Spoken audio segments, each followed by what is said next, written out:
पिछले एपिसोड में जिया को एक आदमी सैनिकों के पास इलाज के लिए छोड़ आता है।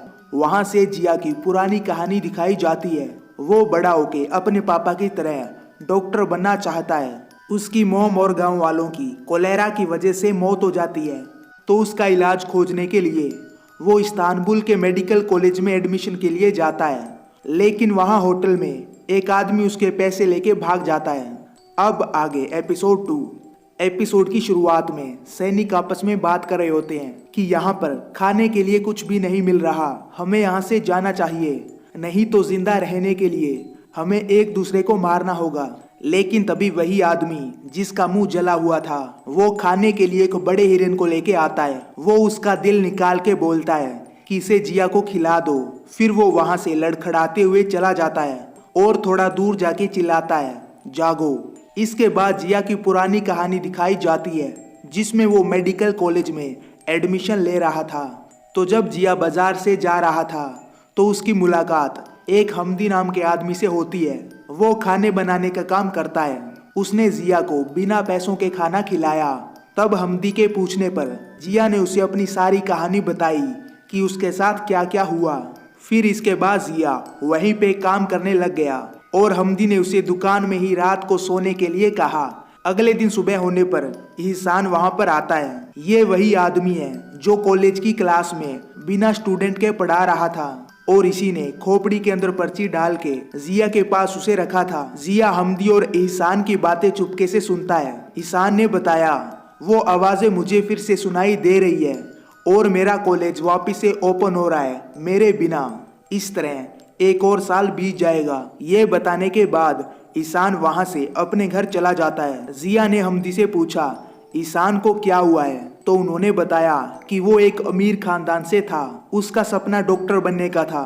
उसके घर वाले उसके डॉक्टर बनने के खिलाफ थे, तो उसने पेरिस जाके पढ़ाई की और यहाँ आके वो लेक्चरर बन गया। लेकिन उसके तौर तरीके दूसरों से अलग थे, तो उसे दूसरे साल ही कॉलेज से निकाल दिया गया। फिर वो सबसे अलग होके सिर्फ किताबों को ही पढ़ने लगा। कुछ साल पहले उसके घर के पीछे जोरदार धमाका हुआ। अगले दिन जब जिया कॉलेज के गेट पे पहुंचा तो वहां एक आदमी भिखारन को डांट रहा था। तो जिया ने उस आदमी को भिखारन से माफी मांगने को कहा। कॉलेज के अंदर जाने पर प्रोफेसर सुलेमान सभी स्टूडेंट्स को कुछ बता रहे थे, लेकिन जिया ने बाहर देखा ihsan उस भिखारन को एक बोतल दे रहा था। प्रोफेसर ने जिया से कहा, तुम्हारा ध्यान कहाँ है, बताओ मैंने अभी क्या बोला। तो जिया ने प्रोफेसर की कही बातों को दोहराया। वो ये सुन के थोड़ा हैरान हो गए। जिया ने साइंस से रिलेटेड कुछ बातें कही कि हमें बीमारियों के इलाज की नई खोज करनी चाहिए, ना कि पुराने इलाज के तरीके रटने चाहिए। प्रोफेसर को लगा कि जिया उनकी बेइज्जती कर रहा है और उनके सामने बोल रहा है, तो वो उसे प्रिंसिपल के पास ले जाते हैं और इस तरह जिया को मेडिकल कॉलेज से पहले दिन ही निकाल दिया जाता है। हमदी ने कहा कि तुम्हें ज्यादा नहीं बोलना चाहिए था। सुबह होने पे जिया ihsan के पास जाता है और उसे अपनी सारी कहानी बताने लग जाता है कि उसे कैसे कॉलेज से निकाल दिया गया। इसी के साथ ihsan की भी पुरानी कहानी दिखाई जाती है, जिसमें वो कई लोगों को लेक्चर दे रहे थे और वहाँ जिया के पापा मुजफ्फर भी मौजूद थे।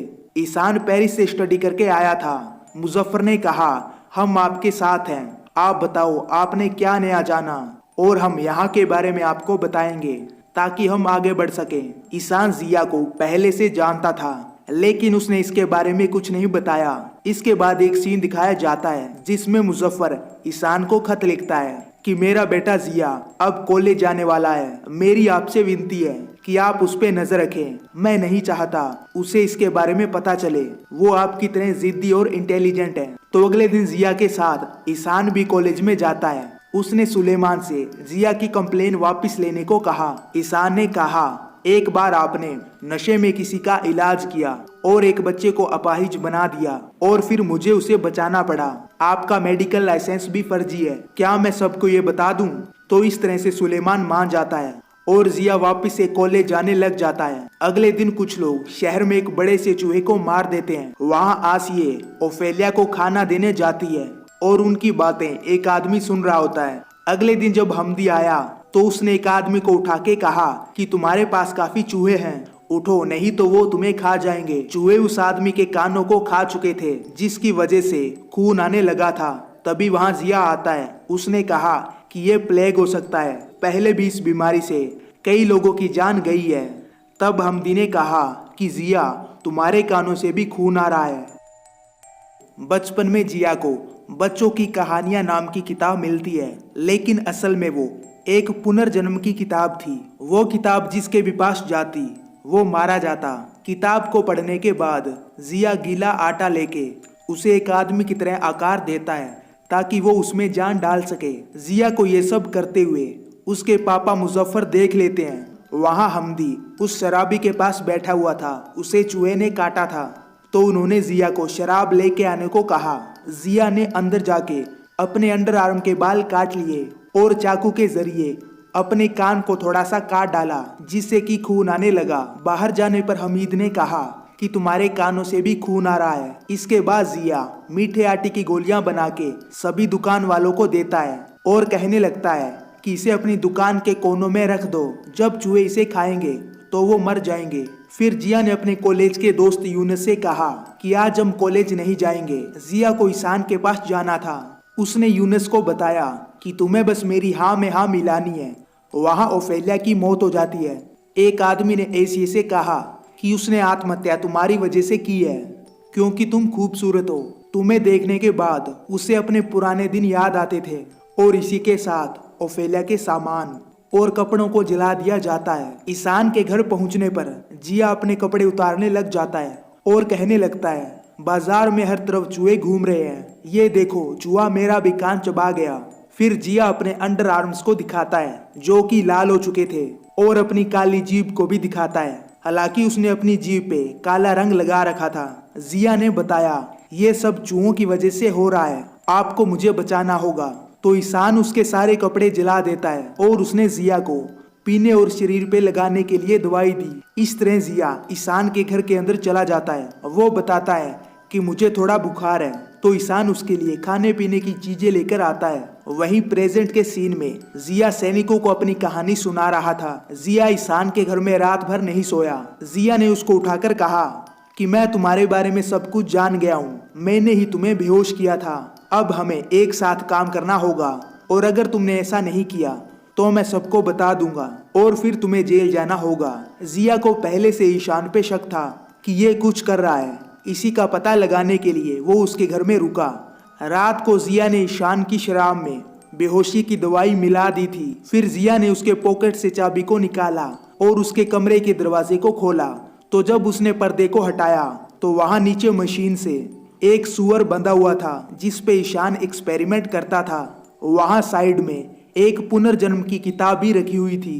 तो जिया उसे पढ़ने और याद करने लग जाता है। फिर एक पुराने सीन में मुजफ्फर उस पुनर्जन्म वाली किताब को फाड़ देते हैं, लेकिन तब जिया ने कहा, मेरे दिमाग में सब छप चुका है। जिया ने ईशान से कहा, हमें साथ में काम शुरू करना होगा। मैंने उस किताब को यहाँ से दूर कहीं छुपा दिया है, लेकिन मुझे उसके हर पन्ने याद हैं। तभी दरवाजे पे यूनुस और हमदी आते हैं। वो जिया का हालचाल पूछने आए थे। तब जिया ने बोला कि ईशान को लगता है मुझे प्लेग हो गया है, मैं कुछ दिन और यहाँ रुकूंगा। जिया ने कहा, किताब कहती है कि बीच सर्द में पहली बर्फ पहले मशीन पे गिरेगी। हमें उस रोशनी को दिमाग और दिल तक ले जाने की जरूरत है। तभी डाकिया मुजफ्फर का खत लेके आता है। फिर जिया ने कहा कि हमें एक लाश की जरूरत है जो सड़ी ना हो। तो दोनों कब्रिस्तान की तरफ निकल पड़ते हैं। वहाँ कुछ लोग एक मरे हुए आदमी को दफना रहे थे। उनके जाने के बाद दोनों उसे वापस से निकाल लेते हैं। वो लाश को जूते पहना के उसके ऊपर काला कपड़ा लपेट देते हैं। वापिस आने पर रास्ते में उन्हें पुलिस मिलती है। वो पूछते हैं कि ये कौन है। जिया ने बताया कि ये मेरी नानी है, इनकी आंखें देखो, ये बीमार है। तो इस तरह दोनों अपने घर तक पहुंच जाते हैं। वहाँ एशिया को भी जिया की याद आने लगती है।